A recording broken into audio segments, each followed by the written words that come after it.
Corinthiens 2, verset 12. Or, nous n'avons pas reçu l'esprit du monde, mais l'esprit qui vient de Dieu, afin que nous connaissions les choses que Dieu nous a gracieusement données. Nous avons souvent une compréhension erronée du mot spirituel. Beaucoup aujourd'hui aspirent à des expériences spirituelles, mais tournent leur regard vers l'esprit du monde au lieu de l'esprit qui vient de Dieu. Il est important de noter ici que le texte parle de l'esprit qui vient de Dieu et non simplement l'esprit de Dieu. Cela indique que cet esprit procède de Dieu tout en étant distinct de lui. C'est une référence explicite à la personne du Saint-Esprit. Dieu est unique, mais les êtres spirituels sont nombreux. Il y a des anges bons et des anges mauvais. Il y a aussi l'esprit humain ainsi que l'esprit qui domine le monde des hommes. Cependant, selon la pensée hébraïque qui forme la base de la Bible, les anges sont exclusivement des êtres spirituels, tandis que l'homme est une entité complète unissant corps et esprit, et ces deux éléments sont inséparables. Autrement dit, lorsque le corps disparaît, l'esprit tombe également dans un sommeil profond, une forme de mort. La résurrection concerne la restauration d'un nouveau corps en union avec l'âme, et non la résurrection de l'âme seule, qui n'est pas enseignée dans les Écritures. Le judaïsme ancien croyait qu'il n'y aurait de résurrection qu'au jour du jugement dernier. Par conséquent, avant le retour de Jésus, ou le jour du Seigneur, diverses hypothèses existaient sur le sort des croyants décédés. Il y avait l'interprétation du sommeil de l'âme, l'idée d'un paradis pour les âmes, comme suggéré par l'histoire du criminel à côté de Jésus sur la croix, et enfin l'idée que l'âme entre directement au ciel. Cependant, personne ne sait avec certitude ce qui se passe exactement. L'Église primitive croyait que le retour de Jésus était imminent et pensait pouvoir bientôt entrer dans la gloire de la résurrection. Cependant, plus de 2000 ans se sont écoulés et son retour semble retardé. Jésus a déclaré que le royaume de Dieu, c'est-à-dire leur ciel, était proche, même déjà arrivé. Alors même, comment devons-nous comprendre ces paroles?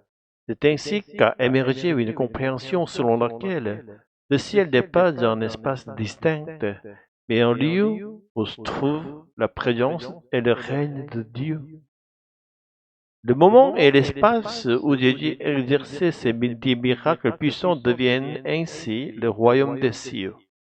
De même, après le retour de Jésus au ciel, le lieu où se trouve la présence et le règne de l'Esprit Saint, envoyé par Dieu, devient le royaume de Dieu. Cependant, l'ascension de Jésus ressuscité et la venue de l'Esprit Saint semblent nous appeler à une distinction. Ainsi, le royaume de Dieu qui est venu à nous est un royaume spirituel. C'est un royaume que le monde ne peut pas connaître et que seuls ceux qui ont reçu le Saint-Esprit peuvent comprendre. Cette connaissance ne peut pas être acquise par la sagesse humaine. Elle ne peut être discernée que par la sagesse donnée par Dieu. L'apôtre Paul enseigne que tous ceux qui croient en Jésus reçoivent le Saint-Esprit dès le moment où ils croient. C'est pourquoi, dans le passage d'aujourd'hui, le verbe recevoir est utilisé au passé. Cela signifie que le Saint-Esprit a déjà été donné. Et ce don n'a rien à voir avec nos mérites. Nous l'avons reçu gratuitement, uniquement par le mérite du sang de Jésus. De même, le Saint-Esprit nous a accordé divers dons spirituels, eux aussi gratuitement. Cela signifie que même si nous avons des dons spirituels, nous n'avons aucune raison de nous en vanter. Les croyants de l'église de Corinthe se vantaient de leurs dons spirituels, se jouissent, jalousaient mutuellement et comparaient leurs capacités. C'est pour cette raison qu'ils ont été réprimandés par l'apôtre Paul. Nous devons utiliser les dons spirituels que Dieu nous a donnés pour sa gloire. et non pour notre propre renommée. Si un serviteur cherche à recevoir des louanges à la place de Dieu, il profane le nom de Dieu. Cela revient à utiliser les dons de Dieu pour des fins mondaines, qui en est un acte mauvais. Cependant, nous ne devons pas renoncer à utiliser ces dons par peur de les voir mal utilisés. Nous devons aspirer aux dons spirituels et les mettre en œuvre pour le bien de notre prochain. Tout comme les magiciens d'Égypte imitaient certains miracles accomplis par Moïse, nous voyons aujourd'hui des personnes dépendant de l'esprit du monde prétendre utiliser ces dons spirituels. De nombreuses personnes de notre époque sont séduites par ces fausses manifestations.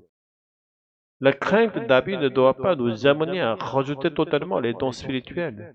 Nous devons toujours nous rappeler que ces dons ne nous appartiennent pas. Ils proviennent du Saint-Esprit qui agit à travers nous. Si nous sommes capables de lui rendre toute la gloire, le Saint-Esprit manifestera des dons extraordinaires à travers nous. Cependant, si nous n'atteignons pas ce niveau de consécration, Dieu peut restreindre l'usage de ces dons pour nous protéger des tentations des esprits mauvais. Nous devons aussi reconnaître notre limite. Nous ne pouvons jamais par nous-mêmes atteindre la perfection d'offrir toute gloire à Dieu, mais nous ne devons pas nous résigner à cette faiblesse.